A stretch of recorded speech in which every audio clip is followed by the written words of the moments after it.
안녕하세요. 북길이의 라디오 스테이션입니다. 2025년 을사년이죠. 올해도 이렇게 끝을 향해 달려가네요. 매년 이맘때쯤 되면 저는 올해는 뭐하고 살았나, 어떤 목표를 이루고 살았는지를 되돌아보게 되더라고요. 그럴 때마다 체크리스트에는 이룬 것보다 이루지 못한 항목이 항상 더 많긴 하죠.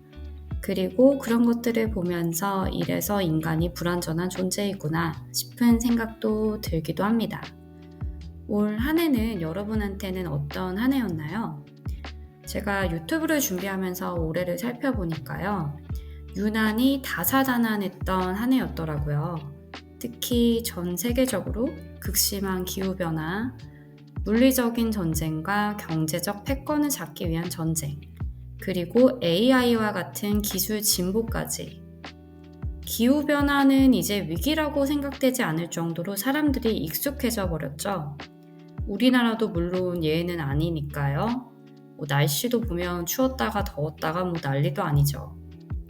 그리고 역사책에서만 봤던 물리적 전쟁을 유튜브로 실시간으로 보고 있기도 했고, 미국의 관세 전쟁 때문에 트럼프의 한마디에 전 세계의 경제가 출렁거리는 상황이 반복됐었죠. 그리고 AI의 패권은 인간의 어떤 부분까지 잠식할 것인가에 대한 논의가 활발했던 한 해였던 것 같습니다. 이렇게 복잡하고도 다사다난한 한 치 앞도 예측할 수 없는 세상에서 일개의 소시민인 나라는 존재는 어떻게 살아야 하는지 매번 고민하며 살았던 것 같아요. 내수경제가 어려워서 건설사도 줄도산하고 자영업의 폐업과 소비심리 위축이라는 단어가 뉴스에서 오르락내리락 할 때 자연스럽게 생존에 대해 고민하고 있었죠. 이런 상황 속에서 때로는 번아웃이 오는 것이 당연한 것 같아요. 노동소득이 자본소득을 따라가지 못하고 빈익빈 부익부가 되는 상황 속에서 이까지 글 하나 쓴다고 아니면 책 하나 냈다고 내 인생이 달라질까? 라는 의구심이 들기도 하죠. 거기에다가 제가 요즘에 새로운 도전을 해보겠다고 한 해 동안 소설을 쓰면서 공모전 이곳저곳에 제출해봤지만 문은 그렇게 쉽게 열리지는 않더라고요. 여러 가지 나름의 노력을 해봤지만 손에 잡히지 않는 추상적인 무언가를 잡으려고 하는 것 같아서 실망과 좌절의 감정에 빠졌던 순간도 있었습니다. 그러던 중에 제가 우연히 유튜브의 한 영상을 보다가 복리의 마법이라는 단어에 꽂히게 됐는데요. 복리의 마법이란 말은 아인슈타인도 제8대 불가사의라고 명명했던 투자기법 중에 하나인데요. 오랜 시간 동안 원금을 투자한다면 이자에 이자가 붙어서 나중에는 눈덩이처럼 커지는 자산이 형성될 수 있다는 것입니다. 결과만 보면 말 그대로 마법이죠. 작은 원금도 오랜 기간 투자한다면 투자자에게 엄청난 보상으로 돌아오기 때문입니다. 하지만 우리가 여기서 간과한 점은 바로 인내입니다. 비록 소액이라도 투자자는 복리의 마법을 경험하기 전까지 엄청난 유혹들이 있었을 거예요. 살다 보면 시장의 전망이 부정적이라고 이야기하는 사람, 혹은 시장의 붕괴를 주장하는 미디어를 겪기도 하고, 아니면 개인의 사정으로 목돈이 필요한 순간들이 여러 번 있었겠죠. 이런 위기에도 그 투자자는 지루하다 못해 지난한 과정을 오랜 시간 동안 버텨냈을 겁니다. 우리가 흔히 말하는 장기 우상향이라고 하는 그래프는 시계열을 일반적으로 30년 단위로 압축했을 때예요. 그리고 이 그래프를 자세히 확대해서 보면 등락이 엄청나거든요. 즉, 엄청난 불확실성을 견디고 지루한 과정들을 최소 20-30년은 겪어야 비로소 복리의 마법을 경험할 수 있다는 거죠.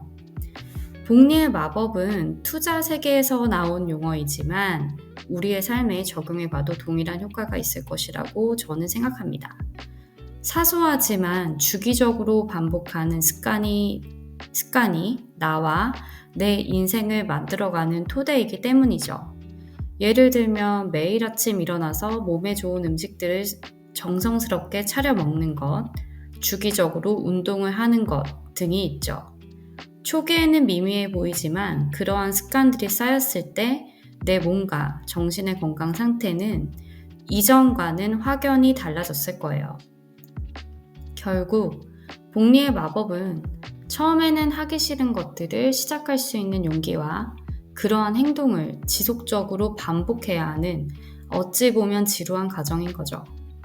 도파민 천국인 현대사회에서 글쓰기, 운동과 같은 활동은 매우 재미없는 활동에 속합니다. 그렇게 작가로서 인생을 살고자 하는 제게는 이런 지루함을 견디는 연습을 하면서 글을 쓰고 운동을 하는 활동에 집중해서 루틴을 만들어 가야겠다는 생각을 하곤 합니다. 무엇이든 하루아침에 이루어진 것은 없죠. 항상 지루하고 지난한 과정들이 무수히 반복된 끝에 나온 결과물이 대부분이니까요.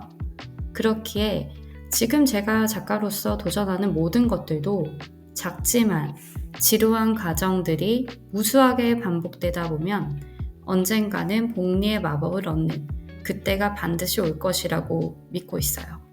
아마 그렇게 믿어야만 이 직업을 계속할 수 있지 않을까 싶기도 한데 빠르게 돌아가는 세상 속에서 나만의 중심을 잡고 글을 쓰고 수정을 하고 혹은 책을 출판하는 과정, 이 지루하면서 지리멸렬한 과정을 즐기는 법을 스스로 배워나가야겠다고 다짐합니다. 2025년 오늘이 마지막 날인데요. 올 한 해도 좀 게을렀던 것 같아요. 특히 크리스마스 연말이라 그런지 괜히 둥둥 떠 있어서 그 핑계로 넷플릭스 영화 같은 거 보면서 귤도 까먹고 뒹굴뒹굴 했던 것 같습니다. 그래도 올 한 해도 꿋꿋이 내 일을 하며 살아온 제 자신에게 수고했다는 말을 전하고 싶네요. 다사다난한 2025년을 잘 살아낸 우리 모두 다 해피 뉴 이어입니다. 오늘 북끼리의 라디오 스테이션은 여기까지고요. 연말 에디션이라고 해야 될지 모르겠지만 아무튼 2026년은 좀 더 부지런하게 시시콜콜하고 재밌는 이야기를 가지고 여러분들을 찾아뵙겠습니다. 감사합니다.